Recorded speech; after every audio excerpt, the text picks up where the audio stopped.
உமக்கு மேல் ஒருவரும் இல்லையே, எல்லோருக்கும் மேலாக உயர்ந்தவர். உமக்கு மேல் ஒருவரும் இல்லையே. அல்லேலூயா, அல்லேலூயா, அல்லேலூயா, ஆமென். அல்லேலூயா, அல்லேலூயா, அல்லேலூயா, ஆமென். ஒருவரால் சிருஷ்டிக்கப்படாமலே தாமாக என்றென்றும் இருப்பவர். இன்றும் கூட வேதத்தை வாசிக்கும்போது ஒரு முக்கியமான கருத்தை நாம் முதலாவது கண்டுபிடிக்க வேண்டும். மனிதர்களுக்கு முன்பாக தேவன் ஏன் அற்புதங்களை செய்தார்? அவர் அற்புதங்களை செய்ததோட நோக்கம் என்ன? இந்த அற்புதங்களை செய்கிறது மூலமாக தேவன் மனிதனிடத்தில் என்ன எதிர்பார்க்கிறார்? அதை நாம் அறிந்து கொண்டால், அப்போ தேவன் எதற்காக அற்புதம் செய்கிறாருன்னா, எதுக்காக, நம்மக்கிட்ட என்ன எதிர்பார்க்கிறாருன்னு நம்ம தெரிஞ்சிட்டா தேவனுக்கு பிரியமாக நம்ம நடந்துடலாம்.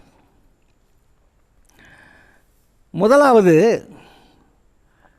இந்த உலகம் இப்போதைக்கு இருக்கிற நிலைமையில் ஒரு விதமான குருட்டாட்டத்தில் இருக்கிறது என்பதை முதலாவது புரிந்து கொள்ள வேண்டும். ஆவி மண்டலம் என்கிறது தேவன், தேவதூதர்கள், இயேசு, பரிசுத்த ஆவியானவர், அப்புறம் விழுந்து போன தேவதூதர்கள் லூசிஃபர் வகைரா எல்லாருமா சேர்ந்து ஆவி மண்டலத்தில் இருக்கிறார்கள். மனிதன் கூட ஆவி தான், இந்த சரீரத்துக்குள்ளே இருக்கான், அவ்வளவுதான் வித்தியாசம். மனிதனுக்குள்ளே இருக்கிற உயிர் தேவனிடத்திலிருந்து வந்தது. தேவன் தம்முடைய ஜீவ சுவாசத்தை, ஜீவன் சுவாசம், ஜீவ சுவாசத்தை மனிதனுடைய நாசியிலே ஊதினார், அவன் ஜீவாத்மாவானான். அப்போ மனிதன் தேவனிடத்திலிருந்து வந்த ஆவியை பெற்றவன். அப்போ இவனும் ஆவிக்குரியவன் தான். இதில் என்னன்னு கேட்டால், ஆதாம் பாவம் செஞ்ச பிறகு ஆவி மண்டலத்தில் நடந்த பார்த்து கொண்டிருந்த சகலத்தையும் பார்த்த ஆதாமுக்கு இப்போ கண் அடைச்சிருச்சு. ஆதாம் இருந்தபோது நிறைய பேருக்கு அங்கே பிசாசு இருந்தான்னு அவனுக்கு சொல்லலையே அப்படியெல்லாம் கூட நினைப்பாங்க. பிசாசை பற்றி அவனுக்கு தெரியுமா அப்படியெல்லாம் கூட நினைப்பாங்க. ஆனால் ஆதாம் சிருஷ்டிக்கப்பட்ட போது அங்கே என்ன இருக்குது? பிசாசு அங்கே இருக்கிறான். ஏன்னா 3வது அதிகாரத்தில் வந்துடுறான். அப்போ அங்கே இருக்கிறான். சகலத்தையும் கீழ்ப்படுத்தி அதை ஆண்டுகொள்கிறாரு. அப்புறம் பண்படுத்த சொல்கிறாரு. கெட்டு போனதை பண்படுத்தணும், அடங்காததை அடக்கணும், கீழ்ப்படுத்தணும். அப்போ எல்லா விவரத்தையும் தெளிவாக சொல்லி தான் செஞ்சுருக்கிறாரு. ஆதாமுக்கு எல்லாம் தெரியும், எல்லாம்னா எல்லாம் தெரியும். அவன் வஞ்சிக்கப்படவில்லைங்கிறது இன்னும் ரொம்ப முக்கியமாக கவனிக்கப்பட வேண்டியது. அப்போ ஆதாமுக்கு ஆவி மண்டலத்தில் இருக்கக்கூடிய எல்லாம் தெரிந்தது, இயற்கையில் இருக்கிறதுன்னு தெரிஞ்சிச்சு.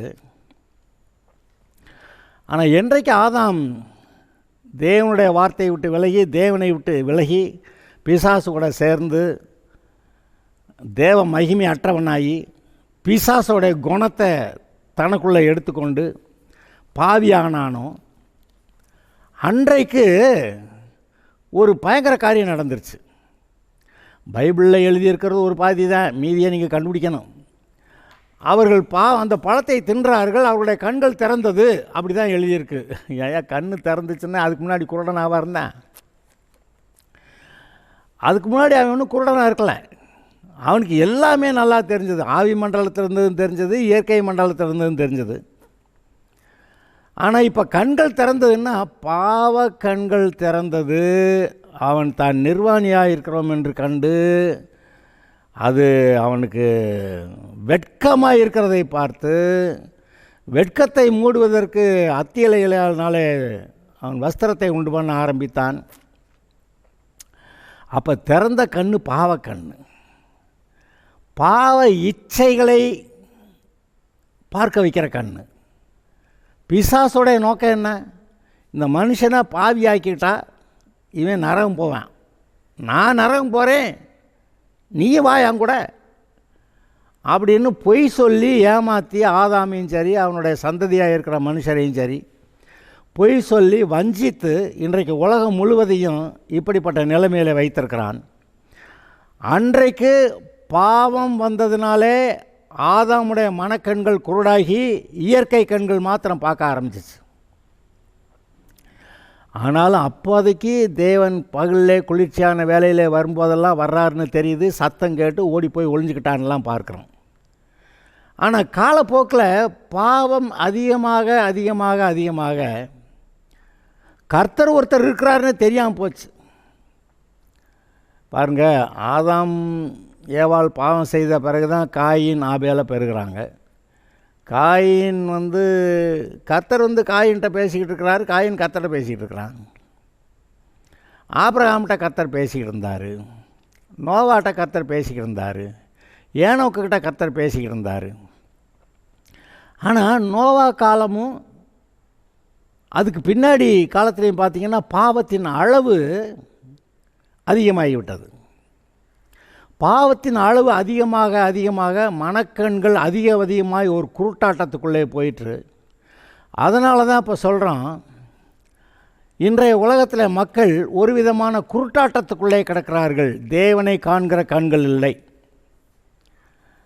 ஆவி மண்டலத்தில் என்ன நடக்கிறது என்று தெரியவில்லை. பிசாசு இந்த மனுஷனுக்கு என்ன ஆபத்துகளை ஏற்படுத்தி கொண்டிருக்கிறான், ஆவி மண்டலத்தில் என்னத்தை ஏற்படுத்தி கொண்டிருக்கிறான் என்று இவர்களுக்கு தெரியவில்லை.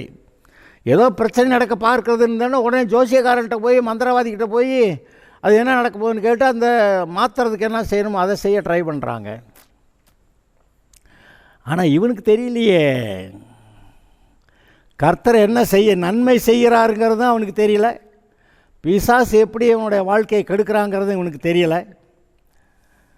அதான் 1 கொரிந்தியர் 2:9-10 எடுத்து வாசிங்கன்னா ஒரு பெரிய வெளிப்பாடு அங்கே இருக்குது. அந்த இன்றைய மனிதர்களுடைய நிலைமை என்னன்னு வெளிப்பாடு இருக்குது. நான் வாசித்து சொல்கிறேன்.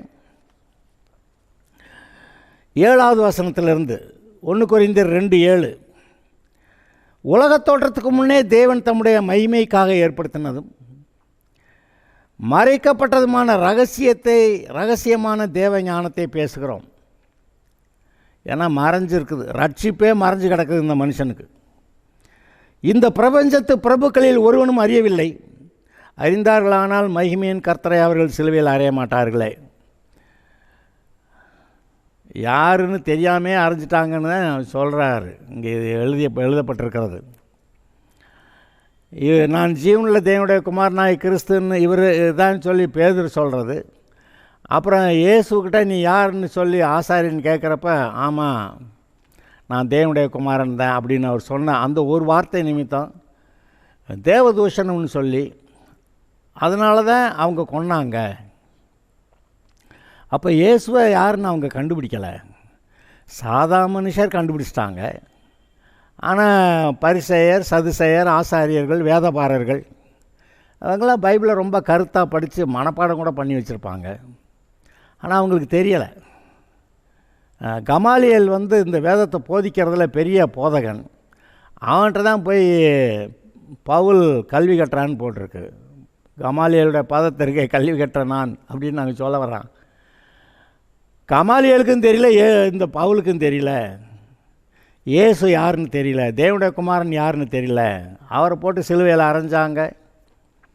கமாலியால் இந்த ஆட்களை பற்றி கொஞ்சம் எச்சரிக்கையாக இருங்க, இந்த மூவ்மெண்ட், இந்த சுவிசேஷம் அறிவிக்கப்படுகிற அந்த காரியம் தேவனால் உண்டாயிருந்தால் நீங்கள் அதை போய் எதிர்த்தீங்கன்னா தேவனோடு கூட போர் செய்கிறவர்களாக காணப்படுவீங்களே, அதனால் ஒன்றும் செய்யாமல் விட்டுருங்க. இதுக்கு முன்னாடி சிலர் இது மாதிரி வந்திருக்கிறாங்க, அது தேவனுடைய கிரியையாக இருந்தால் நிற்கும், தேவனுடைய கிரியை இல்லைன்னா காணாமல் போயிடும் அப்படின்னு சொல்லி அவன் ஐடியா கொடுக்குறான். அப்போனா அவனுக்கும் தெரியல இந்த இயேசு யாருன்னு தெரியலை,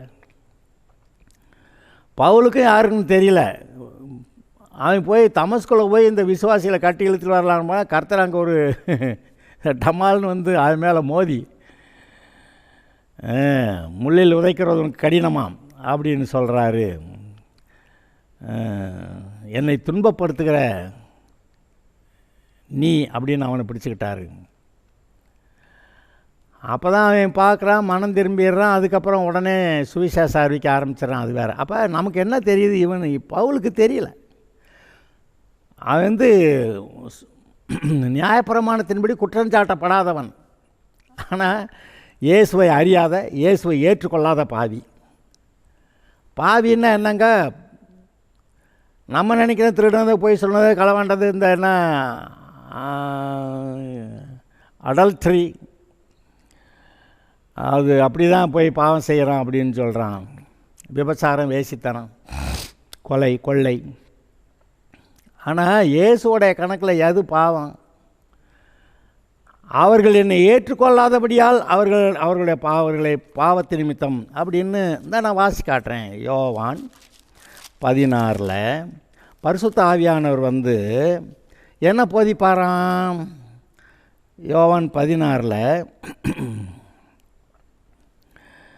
8வது வசனம். அந்த பரிசுத்த ஆவியானவர் வந்து பாவத்தை குறித்தும் நீதியை குறித்தும் நியாய தீர்ப்பை குறித்தும் உலகத்தை கண்டித்து உணர்த்துவார். அதுக்கு விளக்கம் அடுத்தது. அவர்கள் என்னை விசுவாசியாதபடினாலே பாவத்தை குறித்தும். அப்போ என்ன சொல்கிறாரு? பாவம்னா என்னவா? இந்த இயேசுவை ஆண்டவராக பார்க்கலை, ஏற்றுக்கலை, நம்பலை, அதுதான் பாவம்ங்கிறார். நம்ம என்ன சொல்கிறோம்? நியாயப்பிரமாணத்தை மீறுவதே பாவம். சரி, ரைட்டு தான். விசுவாசத்துக்கு உட்படாத எதுவும், விசுவாசத்தின்படி வராத யாவும் பாவம். சரி, எல்லாம் கரெக்டு தான். தீய நோக்கம் பாவம், சரிதான். நன்மை செய்ய அறிந்து அதை செய்யாமல் இருந்தால் அது பாவம்தான். எல்லாம் கரெக்டு தான். ஆனால் இயேசுவானவருடைய கண்களில் எது பாவம்ன்றாரு? அவர்கள் என்னை விசுவாசியாதபடியாலே பாவத்தை குறித்து. என்னென்ன, நீ இயேசு கிறிஸ்துவை விசுவாசிக்கலாம், நீ பாவி. அப்புறம் நீதியை குறித்து, இனி நீங்கள் என்னை காணாதபடிக்கு நான் என் பிதாவிடத்தில் போகிறபடியால் நீதியை குறித்து. என்னென்னு, இயேசுவை ஏற்றுக்கிட்டவங்க நீதிமான்கள். அடுத்து, இந்த உலகத்தின் அதிபதி நியாயம் தீர்க்கப்பட்டதினாலே நியாய தீர்ப்பை குறித்து கண்டித்து உணர்த்துவார். இந்த 3 பாயிண்டில் ஃபஸ்ட் பாயிண்ட்டு எது பாவி எது பாவம்னு சொல்கிறாரு. என்னை அவர்கள் விசுவாசியாதபடியாலே அப்போ எவ்வளவு வெளிப்பாடு இருந்தாலும் கண்ணை மூடிக்கிட்டு இருக்கிறாங்க. இந்த ஆட்கள் கண் இருந்து காணாமலும் காது இருந்தும் கேளாமலும் இருதயத்தில் உணர்ந்து குணப்படாமலும் தேவன் அவர்களை குணமாக்காமலும் இருக்கும்படி அவருடைய இருதயம் கடினப்பட்டிருக்கிறது. அதுதான் இயேசு சொல்கிறாரு, கண் இருந்து காணாத காது இருந்து கேளாதேன்னு. அப்போ கண் இருக்குது, காது இருக்குது, ஆனால் கேட்க மாட்டேன், பார்க்க மாட்டேன், கண்ணை அடைச்சிக்கிறேன்றாங்க. இந்த உலக மக்கள் சத்தியத்தை காணாதபடி தங்களுடைய கண்களை அடைத்து கொள்ளுகிறார்கள், சத்தியத்தை கேட்காதபடி தங்களுடைய காதுகளை மூடிக்கொள்ளுகிறார்கள். அப்போ குற்றம் யாருடையது? கர்த்தர் இல்லை இல்லையா இருக்கிறாரு, அவங்க முன்னாடி தான் இருக்கிறாரு, ஆனால் கண்ணு தெரியாது. என்னன்னு கேட்டால் 2 கொரிந்தியர் 4 பாவிகளுடைய கண்களை இந்த பிசாசு, இந்த உலகத்தின் அதிபதி குருடாக்கி வைத்திருக்கிறான்ங்கிறத காட்டுது. 2 கொரிந்தியர் 4:4 தேவனுடைய சாயலாக இருக்கிற கிறிஸ்துவின் மகிமையான சுவிசேஷத்தின் ஒளி இந்த பாவியான ஜனங்களுக்கு, அவிசுவாசிகளாகிய அவர்களுக்கு பிரகாசமாக இராதபடிக்கு இந்த பிரபஞ்சத்தின் தேவனானவன் அவர்களுடைய மனதை குருடாக்கினான். இந்த கண்ணில் மனக்கண்கள். அப்போ மனதை குருடாக்கிட்டான், மனக்கண்களை குருடாக்கிட்டான். அதாவது ஆவி மண்டலத்தில் பார்க்கக்கூடிய அந்த மனக்கண்களை குருடாக்கிட்டான். யார்? அவிசுவாசிகளாகிய அவர்களுக்கு கர்த்தருடைய பிரசன்னம், சுவிசேஷம் பிரகாசமாயிராதபடிக்கு. அப்போ சுவிசேஷம் வருது, இயேசு வர்றாரு, அறிவிக்கப்படுகிறது, ஆனால் கண்ணு குருடாக இருக்குது. ஏன்னா கண்ணை மூடிக்கிறாங்களாம். அவர்கள் தங்கள் கண்களை மூடிக்கொண்டார்கள் என்பதே அப்படின்னு இயேசு சொல்கிறார். இப்போ நான் கேட்குறேன், இயேசு பூமியில் வந்து அநேக அற்புதங்களை செய்தார். வியாதியஸ்தர்களை சுகமாக்கினார், பிசாசு பிடித்தவர்கள்லேருந்து விடுதலை ஆக்கினார், அப்புறம் சரியான போதனைகளை கொடுத்தார். இருதயத்தில் சுத்தமுள்ளவர்கள் பாக்கியவான்கள், அவர்கள் தேவனை தரிசிப்பார்கள்ங்கிறார். அப்போ கர்த்தரை கண்டுபிடிக்க என்ன தான் செய்யணுமா? இருதயத்தில் சுத்தமாக இருந்தால் போதும். இருதயத்தில் சுத்தமுள்ளவர்களாய் திறந்த மனதோடு தெளிந்த புத்தியோடு தேவன் யார் என்று நான் கேட்டு அறிந்து கொள்ள வேண்டும் என்ற அந்த ஆசையோடு இருந்தால் அவர்கள் எவ்வளவுக்கு ஆசையாக இருக்கிறார்களோ அவ்வளவுக்காக அவருடைய மனக்கண்கள் திறக்கப்படும். திறக்கிறது கர்த்தர். பவுல் சொல்கிறான், உங்களுடைய மனக்கண்கள் பிரகாசமாக வேண்டும் என்று உங்களுக்காக வேண்டிக் கொள்கிறேன் அப்படிங்கிறான். அவன் நினச்சா நானே திறக்கணுன்னா திறந்து விட்டுருவேன். இப்போ இயேசுவை நினச்சா கண்ணெல்லாம் திறந்து விடலாம். ஆனால் சுவிசேஷம் அறிவிக்கப்படும் போது கண்கள் திறக்கணும் அப்படின்னு கர்த்தர் தீர்மானிச்சிருக்கிறாரு. ஆனால் நமக்கு சுத்த இருதயம் இருந்தால் நம்ம கர்த்தருடைய சுவிசேஷம் அறிவிக்கப்படும் போது அதை கவனிக்கத்தக்கதாக பரிசுத்த ஆவியானவர் நமக்கு உதவி செய்வார். அது நமக்கு தெரியணும். நான் அப்போஸ்தலரில் ஒரு வசனத்தை நான் உங்களுக்கு வாசித்து காட்டுறேன். அப்போஸ்தலர் 16:13 முதல், ஓய்வு நாளில் நாங்கள் பட்டணத்துக்கு வெளியே போய் ஆற்றின் அருகே வழக்கமாய் ஜெபம் பண்ணுகிற இடத்திலே உட்கார்ந்து அங்கே கூடி வந்த ஸ்திரீகளுக்கு உபதேசித்தோம். அப்பொழுது தியத்தியரா ஊராலும் ரத்தாம்பரம் விற்கிறவர்களும் தேவனை வணங்குகிறவர்களுமாகிய லீதியாள் என்னும் பேருள்ள ஒரு ஸ்திரீ கேட்டுக்கொண்டிருந்தாள். பவுல் சொல்லியவைகளை கவனிக்கும்படி கர்த்தர் அவள் இருதயத்தை திறந்தருளினார். அப்போ சுவிசேஷம் அறிவிக்கப்படும் போது யார் யாருடைய இருதயத்தை திறக்கணுமோ திறந்து விடுறாரு. அடைச்சிக்கிட்டு இருப்பேன்றது அவங்கள தவிர, நான் பார்க்கணுன்னு நினைக்கிறவங்கள, கர்த்தரை அறிந்து கொள்ளணும்னு நினைக்கிறவங்கள, இருதயத்தை திறந்து வச்சுருக்கிறவங்கன்னு விருப்பம் இருந்தால் அவர் நல்லா திறந்து விட்டுறாரு. திறக்கிறது மூன்றது கூட 2 பேரும் வேணும். கர்த்தருடைய அதிகாரமும் வேணும், இந்த மனுஷனுடைய விருப்பமும் வேணும். ரட்சிக்கப்படுறதுக்கு கர்த்தருடைய கிருபையும் வேணும், ரட்சிக்கப்பட விரும்புகிறேன்னு மனுஷனுடைய ஆசையும் மனம் திரும்பணும். 2 பேருடைய வேலை. இங்கே பார்க்குறோம், பவுல் சொல்லியவளை கவனிக்கும்படி கர்த்தர் அவள் இருதயத்தை திறந்தருளினார். அவளும் அவள் வீட்டாரும் ஞானஸ்நானம் பெற்ற பின்பு அவள் எங்களை நோக்கி, நீங்கள் என்னை கர்த்தரிடத்திலே விசுவாசம் உள்ளவள் என்று எண்ணினால் என் வீட்டில் தங்கியிருங்கள். ஒரு லேடி வீட்டில் போய் இவங்க தங்கினாக்க ஏதாவது குழப்பம் ஆகிட்டா என்ன பண்ணுறது? பெண்கள் பொதுவாக யாரையும் ஆண்களை வீட்டில் உள்ள விட மாட்டாங்க. ஆனால் ரட்சிப்பை தெரிந்து கொண்ட பிறகு இந்த ஆட்களும் நல்ல ஆட்கள், தேவனுடைய மனுஷர்னு தெரிஞ்சு இவ சொல்கிறா, நீங்கள் எங்கள் வீட்டில் தங்கலான்னு சொல்கிறா. இவங்களும் போகிறாங்க. பொதுவாக பேரை கெடுத்துக்கிற மாதிரி காரியங்கள் இதில் நடந்துடும். ஆனால் இவங்க விஷயத்தில் அவளும் தன்னுடைய இருதயத்தை ஒழுங்காக வச்சுருந்தா, இவர்களும் தங்களுடைய இருதயத்தை ஒழுங்காக வச்சுருந்தாங்க. அங்கே தேவனை பற்றிய வெளிப்பாடு அங்கே கூடி வருகிறவர்களுக்கு சுவிசேஷத்தை அறிவிக்கக்கூடிய வாய்ப்பெல்லாம் உண்டாச்சு. பார்த்தீங்களா? இன்றைக்கு நம்முடைய இருதயத்தில் தேவன் என்ன அதிகமாக அறியக்கூடிய விருப்பம் வேணும். அப்புறம் நம்ம எப்போவும் உத்தமமாக இருக்கணும். உத்தம இருதயம் உள்ளவர்களாக இஸ்ரவேலருக்கு கர்த்தர் நல்லவராகவே இருக்கிறார். தேவன் தம்முடைய வல்லமையை விளங்க பண்ணுவதற்காக தம்மை பற்றி உத்தம இருதயம் உள்ளவர்களை காணும்படி அவருடைய கண்கள் பூமியெல்லாம் சுற்றி உலாவி தெரிந்து வருகிறது.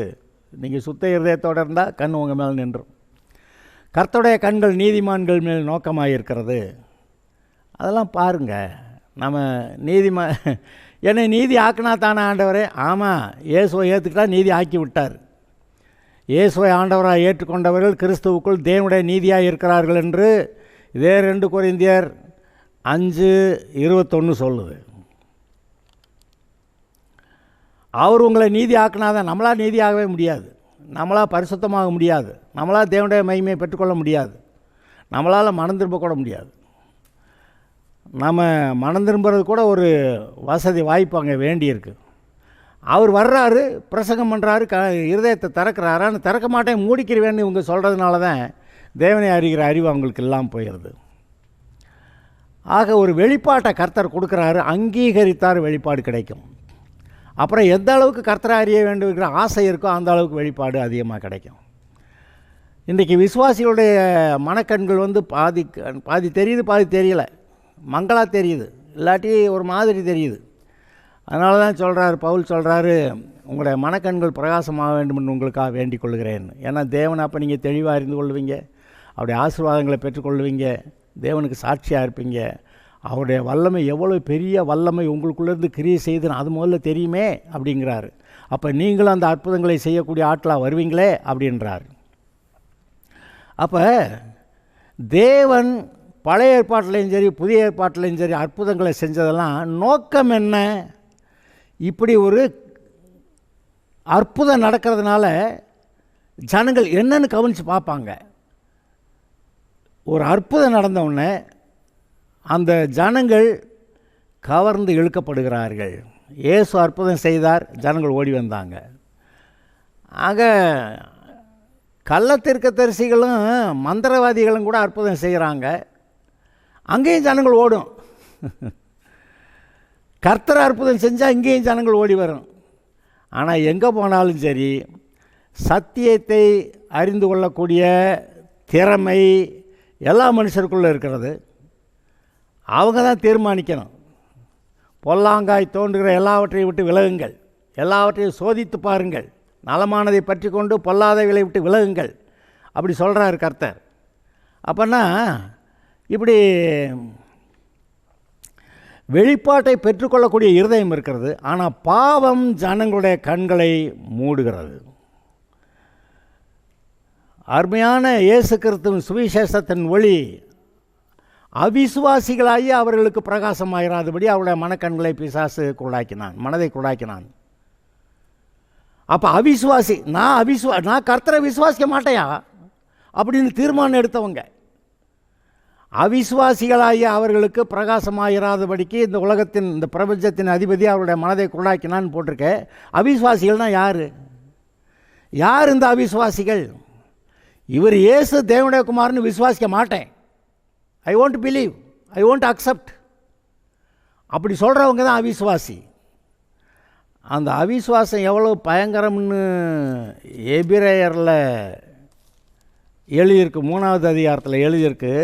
நான் வாசித்து காட்டுறேன். எபிரேயர் 3வது அதிகாரம் 12-13. சகோதரரே, தேவனுடைய ஜீவனுள்ள தேவனை விட்டு விலகுவதற்கு ஏதுவான அவிசுவாசமுள்ள பொல்லாத இருதயம்.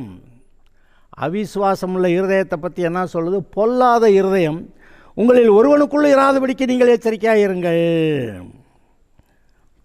அப்போ அவிசுவாசங்கிறது பொல்லாத இருதயம். இப்படி தேவனை பற்றிய வெளிப்பாடு வந்தால் கூட அவங்க வெளிப்பாட்டை பெற்றுக்கொள்ள மாட்டோம்னு தங்களுடைய இருதயத்தை கடினப்படுத்துகிறாங்களாம். தேவனுடைய கோபாக்கினை அவர்கள் மேல் எழும்புகிறது அப்படின்னு சொல்லி ரோமர் 1வது அதிகாரம் 18வது வசனத்தில் இதை வாசிக்கிறோம். ரோமர் 1:18. சத்தியத்தை அநியாயத்தினாலே அடக்கி வைக்கிற மனிதர்களுடைய அவபக்திக்கும் அநியாயத்துக்கும் விரோதமாய் தேவ கோபம் வானத்திலிருந்து வெளிப்படுத்தப்படுகிறது பட்டிருக்கிறது. சத்தியத்தை அநியாயத்தினால அடக்கி வைக்கிறாங்களாம். இப்போ கர்த்தர் முன்னாடி வந்தால் நோ ஏற்றுக்கிற மாட்டேன், அநியாயத்தினால அடக்கி வைக்கிறாங்க. நான் ஏற்றுக்கிற மாட்டேங்கிறது ஒன்று, அப்புறம் மற்றவங்களை ஏற்றுக்கிற விட மாட்டேங்கிறது ஒன்று, அப்புறம் மற்றவங்க ஏற்றுக்கிட்டாலும் அவங்கள போட்டு கலக்கி கர்த்தரை விட்டு விலைக்கு போக வைக்குவேன் அப்படின்னு சொல்கிறது ஒன்று. என்ன போட்டிருக்கு? சத்தியத்தை அநியாயத்தினால அடக்கி வைக்கிற மனுஷருடைய எல்லா வித அவபக்திக்கும் அநியாயத்துக்கும் விரோதமாய் தேவ கோபம் வானத்திலிருந்து வெளிப்படுத்தப்பட்டிருக்கிறது. அப்போ வெளிப்பாட்டை பெற்றவர்கள் தான் கண்ணை மூடிக்கிட்டு இருக்காங்க. நீங்கள் வந்துட்டு உலகத்தில் இருக்க மக்களுக்கெல்லாம் சத்தியம் தெரியாதுன்னு நினைக்காதீங்க. அப்புறம் கேட்கலாம், அப்புறம் ஏன் சுவிசேஷம் அறிவிக்க போக சொன்னார், ஏன் அறிவிக்கிறீங்க? சும்மாவே இருக்கலாம்ல, அவங்களுக்கு தான் தெரியும்ல, எல்லாமே தெரியும். ஆனால் கர்த்தர் சொல்கிறார், எதுக்கு நினிவே பட்டணத்தில் போய் யோனா பிரசங்கம் பண்ண சொல்கிறார்? போடா, 40 நாள் எல்லாம் காலிடா சொல்கிறாங்கிறாரு. போய் பிரசங்கம் பண்ணலாம், அவன் எல்லோரும் மனம் திரும்பிட்டான். இப்படியெல்லாம் மனம் திரும்புறதுக்கு வாய்ப்பு கொடுக்கறதுக்காக தான் இந்த சுவிசேஷம் அறிவிக்கப்படுகிறது. அந்த சுவிசேஷத்தை அறிவிக்கிறதுக்கு உங்களுக்கு ஒரு பங்கு இருக்குது, ஒரு பெரிய ஸ்லாக்கியம் இருக்கிறது. இந்த வேலை எல்லாருக்கும் கிடையாது, தேவதூதர்களுக்கு இந்த வேலை கிடையாது. என் பிள்ளைய என்னை ஏற்றுக்கிட்டவங்க, என் பிள்ளைகளாக இருக்கிறவங்க போய் சுவிசேஷம் அறிவிக்கட்டும். அவங்க அறிவிக்கிற அவங்க வேலைக்கேற்றாப்பில் அவங்களுக்கு நான் கடைசியில் பின்னாடி பலன் கொடுப்பேன். அவனவனுடைய கிரியைகளுக்கு தக்கதாக நான் அவனவனுக்கு அளிக்கும் பலன் என்னோட கூட வருகிறது அப்படி சொன்னார். அப்போ இந்த சுவிசேஷத்தை அறிவிக்கிற நல்ல செய்தி, இன்னார் செத்து போயிட்டாங்கன்னு சொல்ல போகிறதுக்கு யாராவது ஒரு சிலர் அனுப்புவாங்க, எல்லாரையும் அனுப்ப மாட்டாங்க. இந்த நல்ல பேர் வாங்கியிருக்கவங்க போய் எல்லாத்துக்கிட்டையும் போய் இன்னார் செத்து போயிட்டான் இன்னார் செத்து போயிட்டான்னு சொன்னால் இவங்க என்னடா சாவையாக சொல்லிக்கிட்டு இருக்கான் அப்படின்னு நினச்சிருவாங்க. பைபிளில் கூட அப்படி ஒரு சம்மந்தப்பட்ட ஒரு விஷயம் இருக்குது. இவன் எப்போவும் நல்ல செய்தி கொண்டு வருகிறவன் அப்படின்னு சொல்லி ஒருத்தன் ஓடி வர்றதை பார்த்து தாவீது கூட இருக்கவங்கெல்லாம் நல்ல செய்தி கொண்டு வரவனாக இருக்கும் அப்படின்னு அவன் பேசிக்கிட்டாங்களாம். அவன் முன்னாடி ஓடி வந்துட்டு ஆனால் உள்ளே வராமல் அங்கே பக்கத்தில் நின்றுக்கிட்டானா. அதுக்கு பின்னாடி ஓடி வந்தவன் இன்னார் செத்து போயிட்டான் அப்படி சொன்னானா. அப்போ நல்ல செய்தி இல்லைங்கிறதுனால சீக்கிரமாக ஓடி வந்தாலும் சொல்லாமல் நின்றுக்கிட்டு இருந்தேன். ஏன்னா அவன் நல்ல செய்தியாக சொல்கிறவன். இன்றைக்கு செத்து போனதை பற்றி அறிவிக்கிறதுக்கு ஒரு சிலர் தான் அனுப்புவாங்க, எல்லோரும் சொல்ல மாட்டேன். அப்படியே சொல்ல போனால் பல பீடிகைகளை போட்டு அப்படி ஆக்கும் இப்படி ஆக்குங்க, அப்படி இருந்தாராமுங்க, அப்படி என்னத்துக்கே எவ்வளோ சொல்கிறேன்னாக்கா அவருங்க என்னமோ அந்த ஆஸ்பத்திரிலாம் போய் டாக்டர்லாம் ட்ரை பண்ணியுமே என்னமோ முடியாமல் போச்சாமுங்க, அதோடு நிறுத்திக்கிடுவாங்க. ஆனால் நீங்கள் நற்செய்தியை அறிவிக்க தெரிந்து கொள்ளப்பட்டவர்கள், சாவை அறிவிக்கிறதுக்கு இல்லை. இயேசு செத்தார், அது அந்த நற்செய்தியில் அவருடைய மரணமும் உயிர்த்தெழுதலும் இருக்கிறது, மரணமும் இருக்கிறது உயிர்த்தெழுதலும் இருக்கிறது. அந்த நற்செய்தியை அறிவிக்கிறதுக்கு நீங்கள் தெரிந்து கொள்ளப்பட்டவர்கள். எதனால்? அது மரணமும் உயிர்த்தெழுதலும் இருக்கிறதுனால இன்றைக்கி நீங்கள் இயேசுவை ஏற்றுக்கிட்டா நீங்கள் உங்களோட பாவத்தை எல்லாம் தொலைத்து விட்டு தேவனுடைய பிள்ளையாக பரலோகம் போகிறவர்களாக நீங்கள் மாறுகிறீர்களே. இதுதான் நற்செய்தி. அங்கே நீங்கள் பூமியில் இருக்க மனுஷனுக்கு எதுங்க நற்செய்தி? செத்து நரகம் போகிறதுக்கு இருக்கிறவனுக்கு எது நற்செய்தி? நீ நரகம் போக வேண்டியதில்லை, உன் பாவம் மன்னிக்கப்பட முடியும், நீ பரலோகம் போகலாம், அதுதானுங்க நற்செய்தி. உலக மக்கள் எல்லாருக்குமே இருக்கக்கூடிய ஒரு நற்செய்தி. உலக மக்கள் ஆதாமின் சந்ததியாய் பிறந்த தலைமுறையாக மனுஷராக இருக்கிற எல்லாருக்கும், செத்து நரகம் போகிற எல்லா மனுஷருக்கும் ஒரு நற்செய்தி, அவர்கள் பாவம் மன்னிக்கப்பட இருக்கிறது. பாவத்தை மன்னிக்கப்படுவதற்கான கிரயம் செலுத்தப்பட்டாயிற்று, பரிகாரம் செய்யப்பட்டாயிற்று. இப்போ நீங்கள் விரும்பினா பரலோகம் போகலாம், அப்படி சொல்கிறது தான். இயேசுவை ஏற்றுக்கிட்டால் பரலோகம் போகலாம், நீங்கள் தேவனோடு ஐக்கியம் பெறலாம். ஆதாம் பாவம் செய்து தேவனை விட்டு விலகி போயிட்டான். இப்போ நீங்கள் இயேசுவை ஏற்றுக்கிட்டால் தேவனோடு கூட இணைக்கப்படுகிறீர்கள். பேக் டு காட் அகெயின், தேவனோடு கூட வந்து சேர்ந்து விடுகிறீர்கள். எதியா பரலோகம்? தேவன் இருக்கிற இடம் தான் பரலோகம். நீங்கள் தேவன்கிட்ட வந்துட்டீங்கன்னா நீங்கள் பரலோகத்துக்கு வந்துட்டீங்க. இன்றைக்கு நீங்கள் ரட்சிக்கப்பட்டவர்கள் பூமியில் இருக்கிற நாளில் இப்பொழுது தேவனுடைய ராஜ்யம் உங்களுக்குள்ளே இருக்கிறது. இந்த பூமியை விட்டு போகிறப்ப அங்கே பரலோகமே போவான். ஆனால் இப்போ இயேசுவை ஏற்றுக்கொண்ட உடனே பரலோக ராஜ்யம் நமக்குள்ளே வந்து விட்டதே.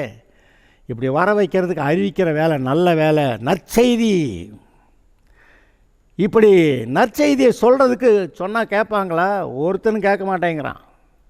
ஆனால் ஒரு அற்புதம் நடந்தால், ஒரு சப்பானி நடக்கிறான்னா என்ன எப்படி நடந்துச்சு ஓடி வர்றாங்க. அப்போ சுவிசேஷம் சொல்கிறதுக்காக இந்த அற்புதங்கள் நடக்கின்றன. இப்படி அற்புதங்களையெல்லாம் பார்த்துட்டு தேவன் எவ்வளவு பெரியவர்னு தெரிந்து, எவ்வளவு நல்லவர்னு தெரிந்து, இயேசுவை அறிந்தவர்கள் கர்த்தரிடத்தில் நிலைத்திருக்கும்படியாய் தேவன் எவ்வளவு பெரியவர் வல்லமை உள்ளவர்னு தெரிஞ்சிருக்கணும்.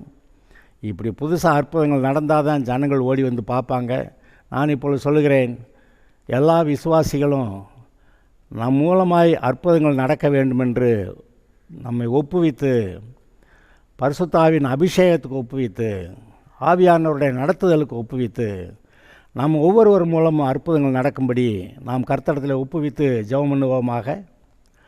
கர்த்தர் உங்களுடைய விருப்பத்தை அறிவார், உங்களுடைய இருதயத்தின் நினைவுகளையெல்லாம் அறிந்திருக்கிறார், உங்களுடைய வாஞ்சையை அறிந்திருக்கிறார், விருப்பத்தை அறிந்திருக்கிற தேவன் உங்களுடைய விருப்பத்தின்படி உங்களுக்கு பலன் அளிப்பார், உங்களை எடுத்து பயன்படுத்துவார். நீங்கள் பெரிய காரியங்களை செய்வீர்கள். Okay, God bless you.